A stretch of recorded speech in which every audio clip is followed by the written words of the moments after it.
Hello everyone, I hope all is well. This quarantine golf lesson is all about turning that slice into a draw. So for you righties, a slice is when you have too much curvature to the right, and for you lefties is when you have too much curvature to the left. So what are the two main factors that go into hitting a slice?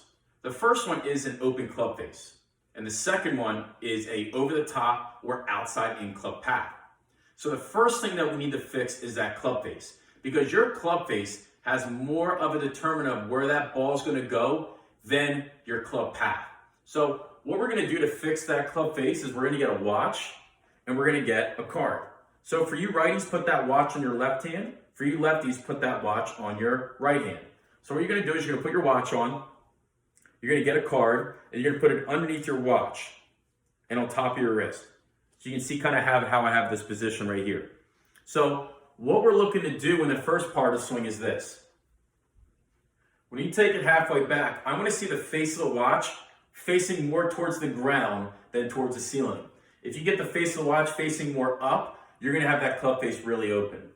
Now here comes a little bit of the awkward part for many of you slicers, because this is a very different feel than what you're used to. When you take it to the top of the swing, I see a lot of times that your wrist, and we're going to use the card as a reference here, is in an extended position, or I cup my wrist. So what happens when you cup your wrist and when you have this card as some feedback is that you're going to see that it's kind of poking at the back of my hand, or it's bending the card. What we need to see is either a flat position, or which I'd recommend in the beginning is more of a flex position or bowed position. And you can see what happens is now I have space between the back of my hand and that card. So your two thoughts when it comes to your club face in the backswing is watch towards the ground and then flex the wrist. And again, if you flex the wrist, you're going to see that that card didn't bend.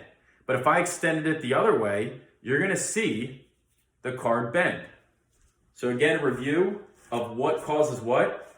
This cupping of the wrist is a club face opener.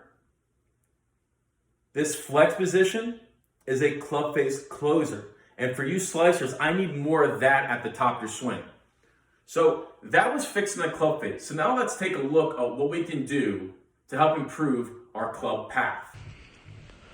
Okay, so I brought up my V1 Golf app here to show you the second part of this golf lesson, which is all about improving your club path.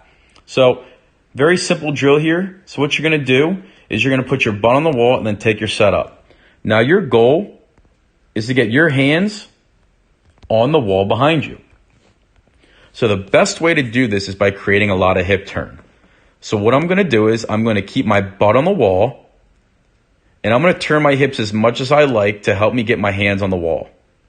Now, many of you are not going to be able to get your hands on the wall behind you, which is totally okay.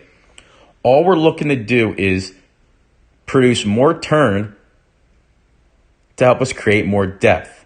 And depth simply is the relationship of where your hands are to your body.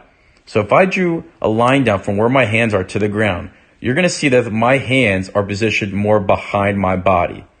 Now, because my hands are positioned more behind my body, I'm going to have more potential to swing this club from the inside on the downswing. So again, I'm going to play this back. You're going to put your butt on the wall and get your setup.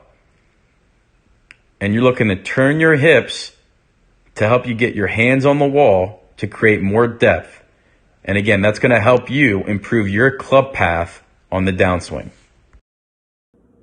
So there are your two drills to help you with your club face and your club path. So once you're comfortable with the first drill and you're comfortable with the second drill, feel free to add the two together to help you get a feel of how you can get rid of that slice and hit a nice high draw. If you have any questions, feel free to shoot me an email.